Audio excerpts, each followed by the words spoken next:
Thud Blunder is a 164-page hardback book. The rules are intended to replicate the high fantasy gaming of the past, with warbands skirmishing with one another in a range of settings.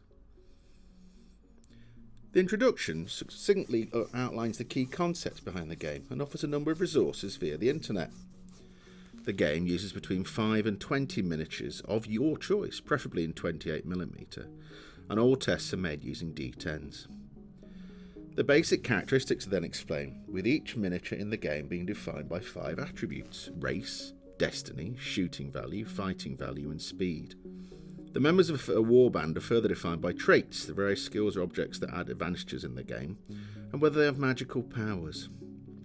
The game adopts a "what you see is what you get" approach to miniatures, although all equipment and weapons have to be recorded on the roster sheet or else they cannot be used.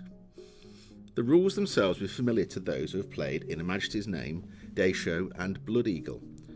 The Thud and Blunder rules are an adaptation of the rules at the core of each of these games. Hence, the rules follow the same turn sequence, with initiative, movement using a basic rate in inches, then adding further distance by running, plus adding a figure's speed.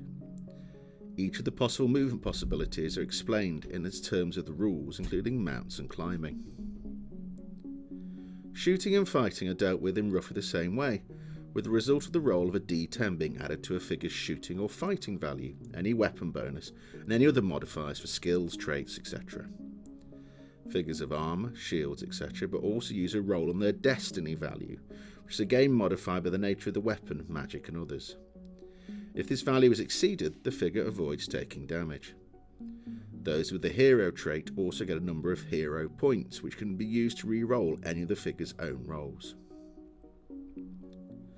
The rules cover traps, fighting within and destroying structures such as buildings, battling at sea, the various armour, weapons and equipment available in the armoury, even down to water vehicles, all with their abilities and attributes, and simple to follow but comprehensive rules.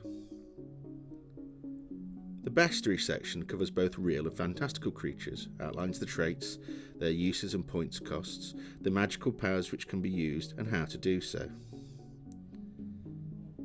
The rules on creating warbands cover almost every possible cliché in fantasy, including points values, descriptions of the options available for each type of figure, and even a customising option to create your own characters. Full stat lines for a large number of sample figures are included, allowing you to pick and play from the outset. A number of scenarios are included, plus suggestions for complications, events which cause problems, landscapes, the potential locations of games, and a set of campaign rules. In this way, you get all you need in one tome. If you're looking for another choice in the fantasy skirmish market, then this is a good option. A low figure count, well-explained rule system, and an all-encompassing approach to the whole old-school fantasy genre make this a useful warband level game, one of many available. This video has been produced by WI Prime. WI Prime is Wargames Illustrated Magazine's online members club. As a WI Prime member, you get access to all Wargames Illustrated videos before anyone else. We'll keep you posted on what's new via the Primetime News Bulletin delivered to your inbox every Friday.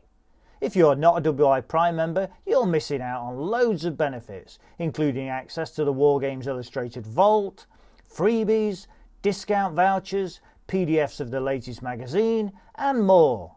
Find out more about WI Prime by following the link.